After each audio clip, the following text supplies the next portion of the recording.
Calcium acetate का शुष्क आसवन किया जाता है तो बनता है एसीटोन। कार्बोक्सिलिक अम्ल को हाइड्रोजोइक अम्ल के साथ सांद्र सल्फ्यूरिक अम्ल की उपस्थिति में गर्म करने पर प्राथमिक एमीन बनती है। इस अभिक्रिया को सिमिट अभिक्रिया कहते हैं। गुड मॉर्निंग बच्चों, कैसे हैं आप? आज हम पढ़ेंगे कक्षा 12 की यूनिट 12 के चैप्टर 12.2 कार्बोक्सिलिक अम्ल। इस चैप्टर की अंतिम वीडियो संख्या 5।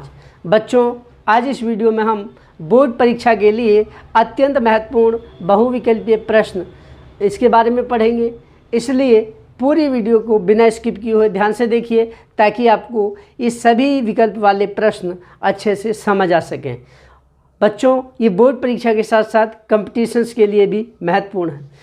और यदि आप हमारे चैनल पर पहली बार आए हैं तो चेक कर लीजिए कि यदि सब्सक्राइब वाला बटन आपको लाल रंग का दिख रहा है तो उसे दबाकर ग्रे बना दीजिए और बेल आइकन को दबाकर ऑल वाला ऑप्शन चुनें ताकि आपको लेटेस्ट वीडियो के नोटिफिकेशन तुरंत ही मिल जाएं जैसे ही हम एक नई वीडियो अपलोड करते हैं। तो चलिए शुरू करते हैं। बोर्ड परीक्षा के लिए कुछ महत्वपूर्ण विकल्प वाले प्रश्न, some objective type questions for board exam. बच्चों, इन प्रश्नों में हम आपको विकल्प नहीं दे रहे हैं। क्वेश्चन में आपको परीक्षा में 4 विकल्प मिलेंगे, उनमें से जो सही विकल्प होगा बच्चों वही हम आपको बताते हैं। तो कुछ सेलेक्टेड प्रश्न हैं बच्चों, 10 प्रश्न हैं जो अत्यंत महत्वपूर्ण हैं, इसलिए ध्यान से देखिए, हम आपको एक्सप्लेन करते हुए समझाते हैं। पहला प्रश्न है बच्चों, अभिक्रिया RCOOAg एरो के ऊपर है बच्चों ब्रोमीन, नीचे है कार्बन टेट्राक्लोराइड और आगे बन रहा है RBr, क्या कहलाती है? बच्चों, ये रिएक्शन है सिल्वर कार्बोक्सिलेट को कार्बन टेट्राक्लोराइड में ब्रोमीन के साथ गर्म करते हैं तो एल्किल ब्रोमाइड बनती है। तो इस अभिक्रिया का नाम है बच्चों हुन्स-डीकर अभिक्रिया या ब्रोमो डीकार्बोक्सिलेशन। ठीक है, वो नाम नहीं आएगा, सीधे आएगा बच्चों इस अभिक्रिया का नाम है हुन्स-डीकर अभिक्रिया। तो आपका विकल्प हो जाएगा हुन्स-डीकर अभिक्रिया।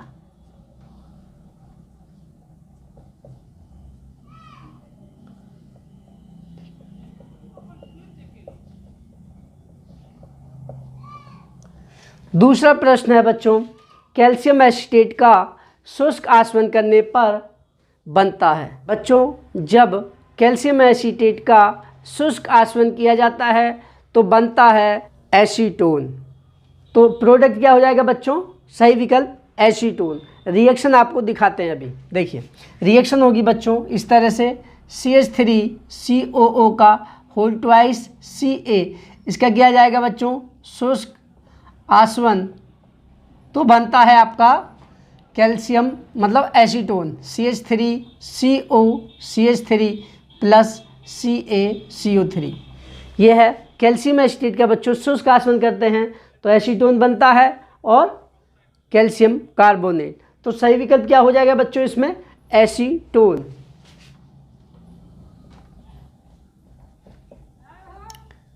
चाहे तो आपको ऐसे आंसर दिया होगा विकल्प या इसका सूत्र दिया होगा CH3CO CH3। तीसरा प्रश्न, निम्न में से कौन सा यौगिक फेहलिंग विलयन को अपचयित नहीं करता है? बच्चों, फेहलिंग विलयन होता है अमोनिया में क्यूप्रिक क्लोराइड या क्यूप्रिक सल्फेट का विलयन, और फेहलिंग विलयन को अपचयित करते हैं बच्चों एल्डिहाइड। फेहलिंग विलयन और टोलन अभिकर्मक इन दोनों को अपचयित करते हैं केवल एल्डिहाइड, जैसे फॉर्मेल्डिहाइड, एसीटल्डिहाइड या प्रोपियोन एल्डिहाइड आदि। इसके अलावा बच्चों फॉर्मिक अम्ल भी इसको अपचयित कर देता है। तो बाकी जितने भी कार्बोक्सिलिक अम्ल होते हैं बच्चों, जैसे एसिटिक अम्ल हो गया, प्रोपेनोइक एसिड हो गया या कीटोन, इसे अपचयित नहीं करते हैं। आपको जो 4 विकल्प दिए होंगे बच्चों उनमें से दिया होगा आपको केवल एसिटिक एसिड, तो सही विकल्प हो जाएगा एसिटिक एसिड। 3 विकल्प होंगे शेष, फॉर्मेल्डिहाइड, एसिटल्डिहाइड और तीसरा होगा फॉर्मिक एसिड और चौथा विकल्प एसिटिक एसिड। तो सही विकल्प हो जाएगा एसिटिक एसिड, क्योंकि एसिटिक एसिड अपचयित नहीं करता है।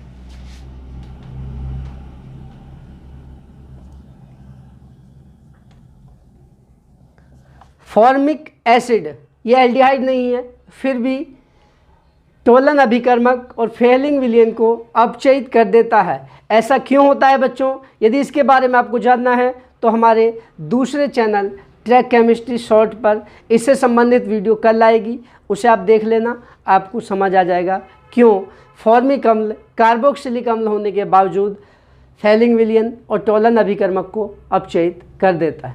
नेक्स्ट क्वेश्चन देखते हैं। वसीय अम्लों का सामान्य सूत्र होता है।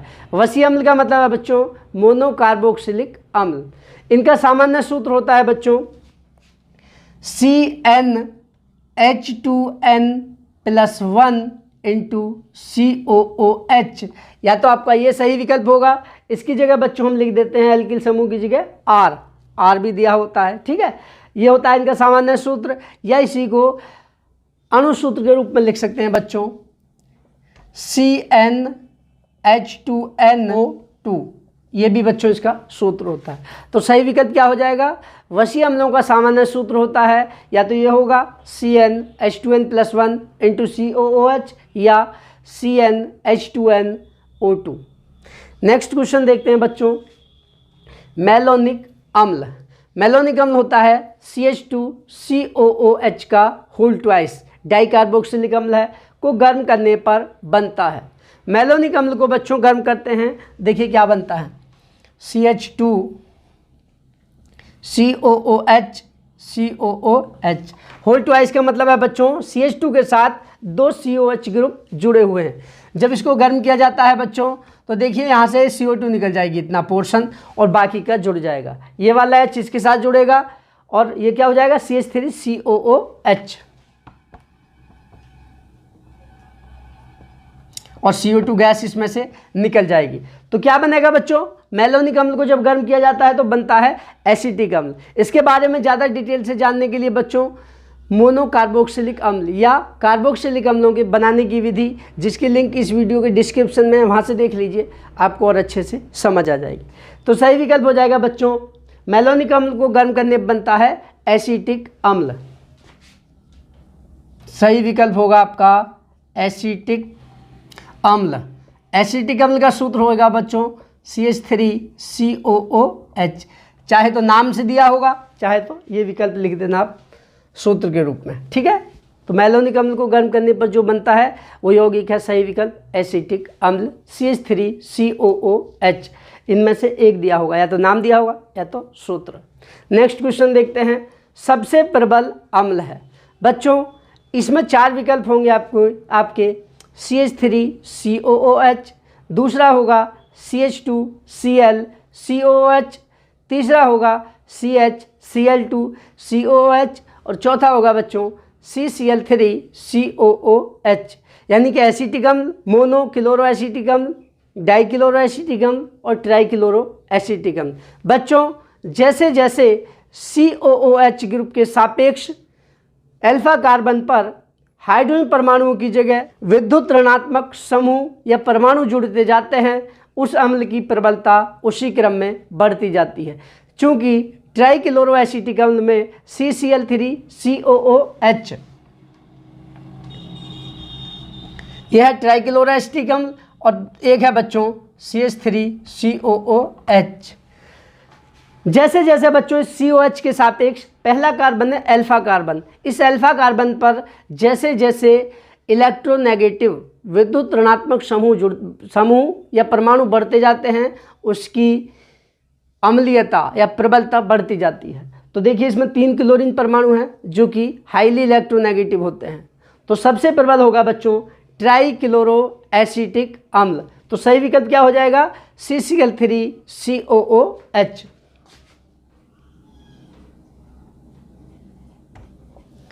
यदि हम Cl की जगह बच्चों F, Br और I लें तो उनमें से सबसे ज़्यादा प्रबल होगा ट्राईफ्लोरो, क्योंकि फ्लोरीन की विद्युत ऋणात्मकता हाईएस्ट होती है।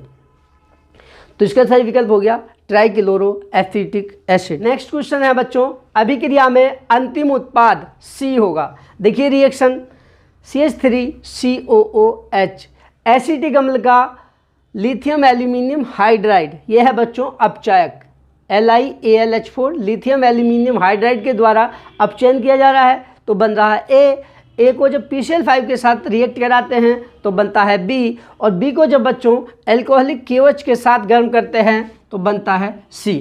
तो इस रिएक्शन में C क्या होगा, देखिए लिथियम एल्यूमिनियम हाइड्राइड के द्वारा अपचयन करने पर बच्चों कार्बोनाइल ग्रुप, इसमें जो कार्बोनाइल ग्रुप है इसको मैथिलीन CH2 ग्रुप में अपचयित किया जाता है। तो क्या बनेगा, सबसे पहले इसके साथ 4H जुड़ेंगे बच्चों, 4H जुड़ने के लिए 2H इसके साथ जुड़ जाएंगे यहाँ पर और 2H H2O के रूप में निकल जाएंगे। तो सबसे पहले बनेगा बच्चों ये A हो जाएगा CH3 CH2OH ethyl alcohol. Ethyl alcohol का बच्चों जो PCl5 के साथ गर्म करेंगे तो POCl3 निकलेगा, ये वो निकल जाएगा और एक HCl निकलेगा और इसकी जगह जुड़ जाएगा Cl, तो बन जाएगा आपका CH3 CH2Cl, ये हो गया एथिल क्लोराइड। बच्चों जब एथिल क्लोराइड को एल्कोहलिक KOH के साथ गर्म किया जाता है तो इस अभिक्रिया को कहते हैं डी हाइड्रोजिनेशन, विहाइड्रोहेलोजनीकरण। यानी कि इस रिएक्शन में बच्चों एल्कोहलिक KOH की प्रेजेंस में हाइड्रोजन और हेलोजन दोनों परमाणु निकल जाते हैं और बनती हैं एल्कीन। तो बच्चों यहाँ से Cl निकल जाएगी और यहाँ से एक H निकल जाएगा, तो कितना बचेगा CH2 डबल बॉन्ड CH2। तो C क्या होगा प्रोडक्ट बच्चों आपका CH2 डबल बॉन्ड CH2 जिसका नाम है एथिलीन। सही विकल्प क्या हो जाएगा बच्चों, अंतिम उत्पाद C होगा CH2 डबल बॉन्ड CH2, इसका नाम है एथिलीन। इसके बाद नेक्स्ट क्वेश्चन है बच्चों 8वां, ऑक्सैलिक अम्ल को ग्लिसरॉल के साथ 110 डिग्री सेल्सियस पर गर्म करने पर बनता है। बच्चों ये रिएक्शन पहले आपके सिलेबस में थी लेकिन 30% सिलेबस में काट दी गई है, बता देते हैं। ये विधि है बच्चों फॉर्मिक अम्ल बनाने की विधि, फॉर्मिक अम्ल बनाने की प्रयोगशाला विधि। जब ग्लिसरॉल को ऑक्सैलिक अम्ल के साथ 110 डिग्री सेल्सियस पर गर्म किया जाता है तो बनता है बच्चों आपका फॉर्मिक एसिड। तो इसका सही विकल्प होगा फॉर्मिक अम्ल।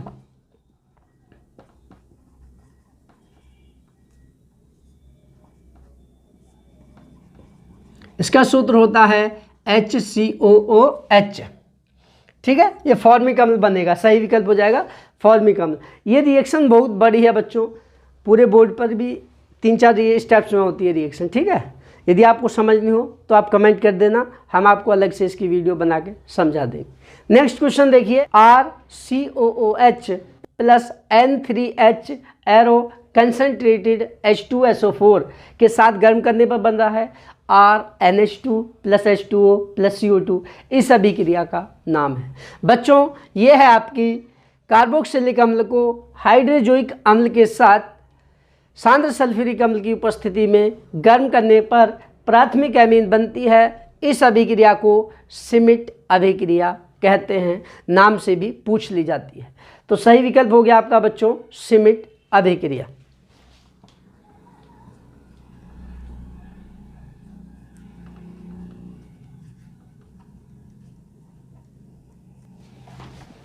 इसके बाद बच्चों नेक्स्ट क्वेश्चन, अमोनियम एसीटेट को गर्म करने पर बनता है। तो बच्चों रिएक्शन देख लेते हैं क्या बनता है तभी बताएंगे। देखिए CH3COONH4 है, ठीक है, CH3COONH4। इसमें क्या होता है जब गर्म करते हैं यहाँ से H2 निकलता है बच्चों, ध्यान दीजिए, यहाँ से H2 निकलेगा और एक O निकल जाएगा H2O के रूप में, बचेगा क्या CH3CONH2।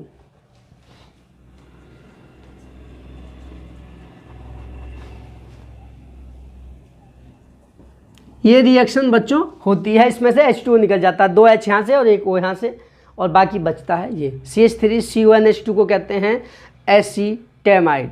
तो सही विकल्प क्या होगा बच्चों, अमोनियम एसीटेट को गर्म करने पर बनता है एसीटेमाइड।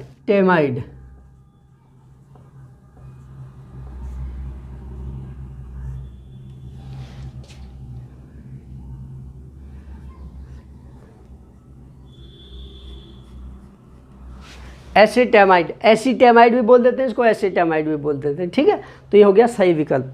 बच्चों यही हैं आपके महत्वपूर्ण प्रश्न इस चैप्टर के जो बोर्ड परीक्षा में पूछे जा सकते हैं। आशा करता हूँ ये सभी प्रश्न आपको अच्छे से समझ आ गए होंगे। यदि समझ आ गए हैं तो वीडियो को लाइक करें और कमेंट में अपना फीडबैक दें। और यदि समझ नहीं आया है कोई भी प्रश्न तो आप कमेंट करके पूछ लीजिए या हमारे व्हाट्सएप नंबर पर मैसेज करके पूछ लीजिए, हम आपको अलग से बता देंगे। तो बच्चों आज के लिए इतना ही पर्याप्त है। कल फिर एक नई वीडियो के साथ मिलते हैं, तब तक के लिए thank you and have a nice.